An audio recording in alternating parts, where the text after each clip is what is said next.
reading friends. Today we're going to read My Mom is Trying to Ruin My Life. This is my mom. Sure, she looks like a nice mom. She makes people smile, she makes people clean, she gives hungry people food. She takes people where they need to go and she picks them up and brings them home. She makes people's boo-boos stop hurting. And she helps people fall asleep when they can't. But if my mom is such a nice mom, why is she trying to ruin my life? Here are 5 ways my mom's trying to ruin my life. Way number 1. She kisses me in front of my friends. She doesn't just kiss the top of my head. That would be bad, but not so bad. My mom gives me kisses all over my face. Way number 2. She stops by my school in the middle of the day, barges into my classroom and says, "I thought Emma might be hot and would like to change into these shorts." Like I would ever change my clothes at school. I don't think so. Way number 3. She talks too loudly. Way number 4. She never lets me eat any food that I think is good for me. Way number 5. She worries about everything and never lets me do anything fun because I might get hurt, which I won't. I've decided it's time to stop my mother before she ruins the rest of my life, so I've come up with a plan. The first thing I'll do is sneak out of the house when my mom isn't looking. Then I'll get on my bike and pedal away as fast as I can. But what if my mom calls for me and I don't answer? She'll figure out that I snuck out of the house and biked away, and she'll get in her car and catch up to me.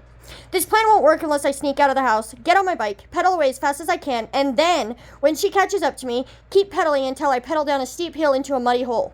She'll drive down the steep hill into the muddy hole and her car will get stuck.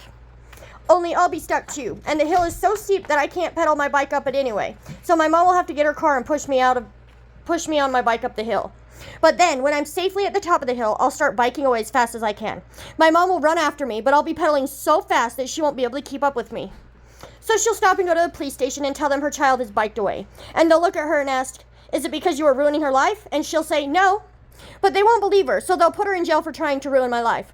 And they'll tell her she gets to make 1 phone call, and she'll call my dad, who, by the way, is also trying to ruin my life. And he only does it in different ways than my mother does. This is how my dad is trying to ruin my life. Way number 1. He makes me do my homework as soon as he gets home from work, no matter what else I'm in the middle of doing. Way number 2. He makes me turn off my light at 8 o'clock at night, even if I'm not tired. Way number 3. He makes me clean my room even though it's already clean. So my dad will go to the police station to get my mother out of jail, but the police sergeant will see that he's trying to ruin my life too, and they'll arrest him. Then my mother and father will both be in jail, and my life will be perfect. Except I will have biked home and it'll be time for dinner and I'll be hungry, but there will be no one there to feed me.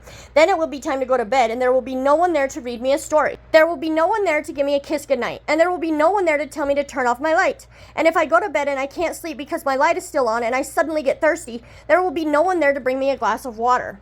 And then, if I do fall asleep and I have a bad dream because I went to sleep hungry and without any stories and nothing to drink, there will be no one there to hug me and say, "It's just a dream."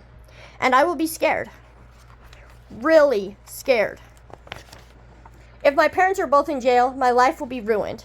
Mom, Dad, I love you. The end.